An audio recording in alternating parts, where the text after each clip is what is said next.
I'm a new mother and a physical therapist living here in Maryland. I'm a proud Palestinian American from Gaza, the homeland of my mother.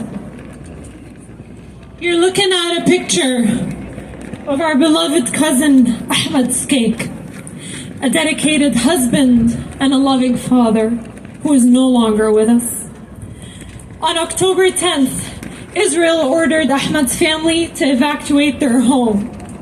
Ahmed and his pregnant wife, Lina, as quickly as humanly possible, gathered all their belongings and their 3- and 5-year-old daughters to flee to an area that was supposed to be a safe zone.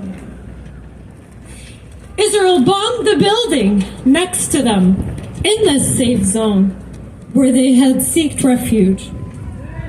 Pregnant Lina instinctively threw her pregnant body over her young daughters to try and protect them. Within minutes, Lina found herself in an ambulance with her daughters. And the only thing that consoled her while hearing their cries is that it meant that they were still alive. That being said, they were all heavily injured. Lina and her children were sent to Al-Shifa hospital, screaming from pain. During an emergency C-section that was performed on Lina, she was without anesthesia.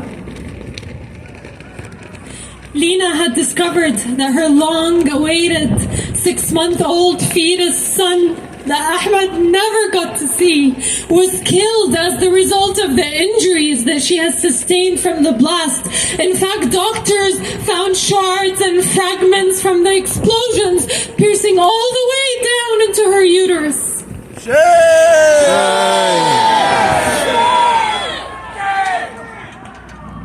Meanwhile, Ahmed was nowhere in sight. 10 hours later, his body was found under the rubble. The Israeli airstrike on the building in the safe zone murdered him.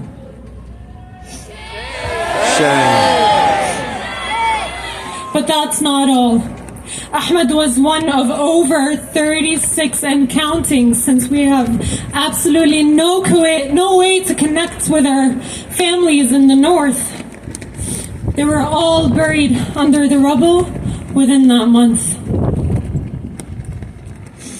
Those who survived from my family and those that I continue to stay in communication with as much as we can also endure the daily torture.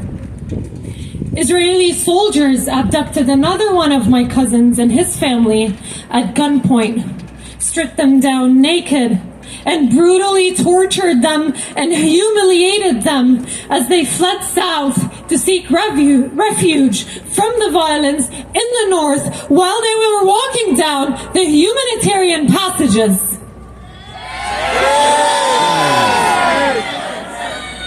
That being said, just before they were even able to flee and leave the north, his 6-year-old son endured a gunshot wound with a bullet that stayed in his forearm that was raising a white flag.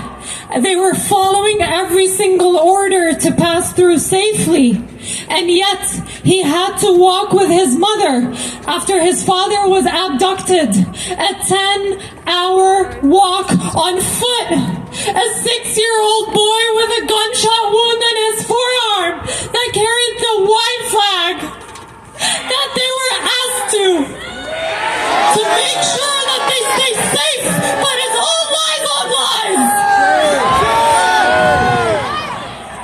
I am here today, and I'm very honored to be standing in front of a crowd of people with conscience, with people who are ready to speak truth to power, and I'm here to say, no more.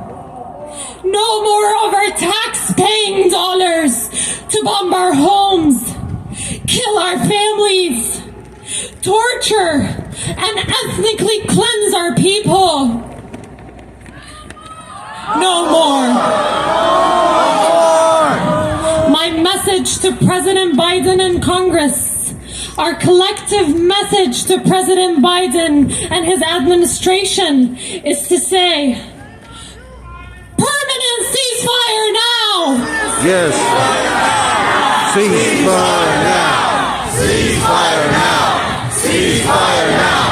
Ceasefire now! Ceasefire now! Ceasefire now! Ceasefire now! And no more weapons, no more military funding to Israel, no more! No more. The people of Gaza are just like you and I.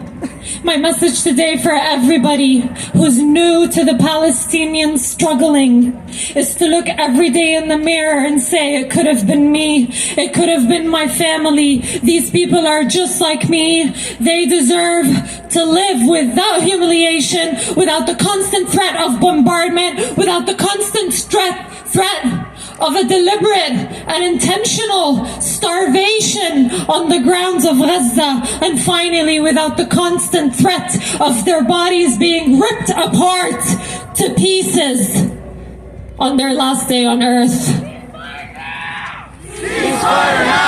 Ceasefire now! Ceasefire! Assalamu alaikum wa rahmatullahi wa barakatuh. And again, I would like to finalize with, may peace be upon you, may peace be with Palestine and the people of Gaza. Long live Palestine. Assalamu alaikum, DC. Wa alaikum salam.